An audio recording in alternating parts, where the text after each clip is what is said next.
একটা মেয়ে মেডিকেলে পড়ে, তার সাথে একটা ছেলে পড়ে, গরিবের ছেলে, একসাথে দুইজন পড়ে। কিন্তু ওই ছেলেটার মেডিকেলে পড়ার সঙ্গতি ছিল না, ওই মেয়েটা যদি তাকে সাহায্য না করতো। কিন্তু দুইজনকে ভালোবাসে। তার বাপ সরকারি চাকরি করে, রিটায়ার্ড হয়ে বাড়ি আছে, তার মেয়েটার মা নেই। তা মেয়েটার বাপের 200 বিঘা সম্পত্তি আছে। এখন বাপে বলতেছে, মাগো আমি কবে মারা যাব, তোমার মা নেই, তা আমি বাঁচে থাকি তোমাকে একটা বিয়ে দিই, আমি একটু জামাইটারে দিয়ে যেতে চাই। ও যে ছেলেটারে কলেজে যে বলছে আমার আব্বু আমার জন্য ছেলে দেখতেছে, ছেলেটা চিন্তা করছে আমি এতদিন ওর সাথে সঙ্গ দিছি, ওকে আমি বিয়ে করবো, এনে যদি ওরে যে দেখতে আসবে সে বিয়ে করবে, যেমন চেহারা ভালো, দেখতে ভালো, শিক্ষিত, মেডিকেলে করতেছে। তখন ও বলতেছে চলো আমরা দুইজনে বিয়ে করে ফেলাই। তো মেয়েটা কাছে না, আমার আব্বু জানতে পারলে আমার মাটি ফেলা মানে। তারপরে একবার দুইবার 20 বার বলতে ওরা দুইজনে কখনো বিয়ে করে ফেলছে।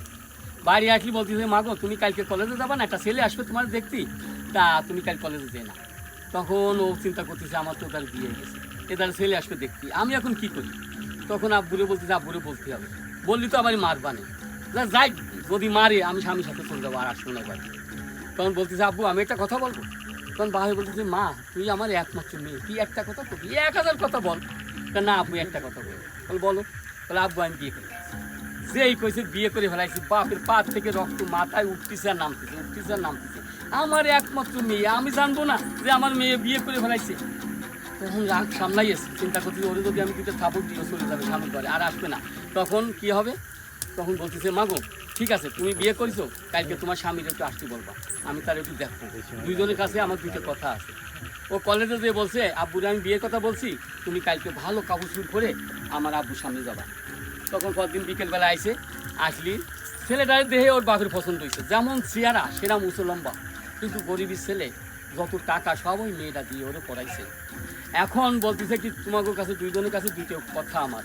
প্রথম মেয়েরে বলতেছে কি, মাগো তুমি যে অন্যায় করিছো, আমার না বলে বিয়ে করেছো, তোমার আমি আর মেডিকেলে পড়াবো না, আমি যতদিন বাইসে থাকি আমার সামনে থাকতে হবে, আর জামাই আমার বাড়ি থেকে পড়বে, যদি তোমরা রাজি হও তাহলে আমি তোমাদের বিয়ে মেনে নিতে পারি।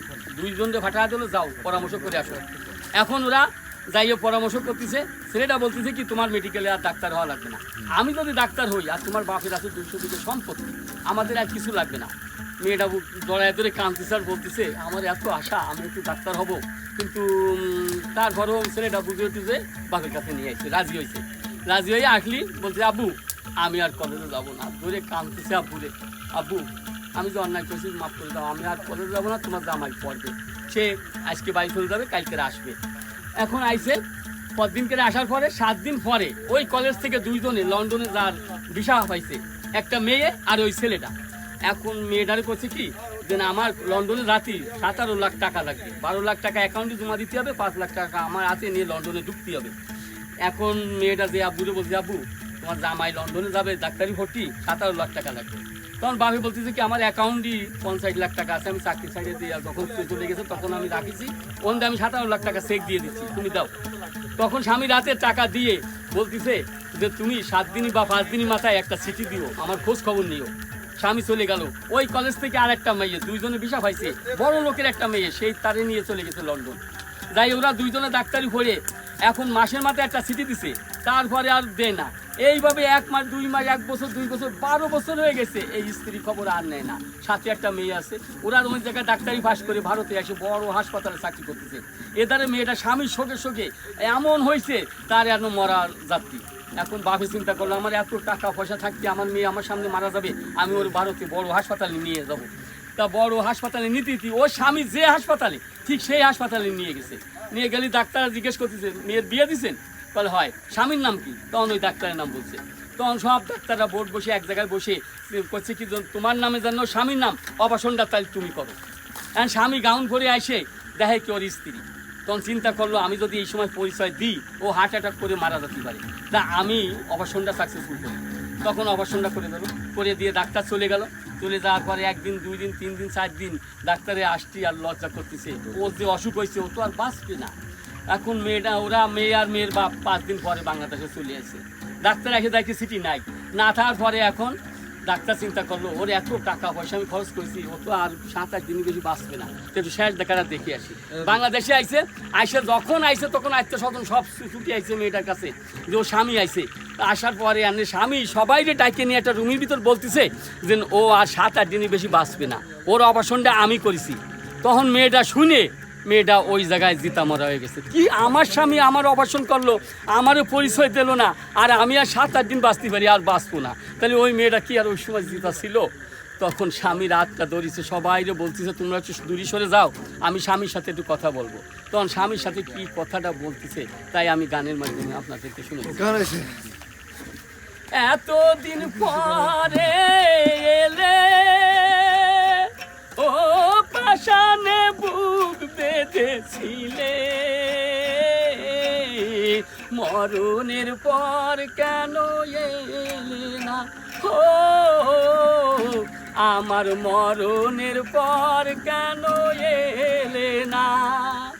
এতদিন পরে এলে, কত যে কথা ছিল মনে পারিনি তাই আমি বলিতে, মরণের সময় এলে তুমি আরো কষ্ট দিতে। এতদিন পরে এলে, কাঁদিতে কাঁদিতে ঘুমায়ে পড়ি, স্বপ্নে শুধু তোমায় দেখি, জাগিয়া দেখি চোখেরই চলে বালির কাছে ভিজে। এতদিন পরে এলে,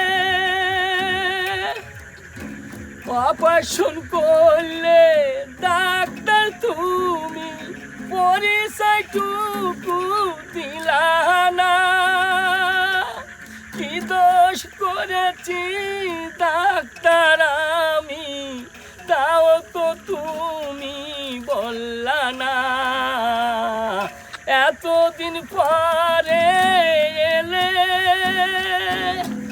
সবই আমার শেষ হয়ে আসে, আর তো নাই কিছু বাকি, পারিলে এসে সমাধি করিও এইটুকু আমার দাবি। এতদিন পরে এলে। ধন্যবাদ।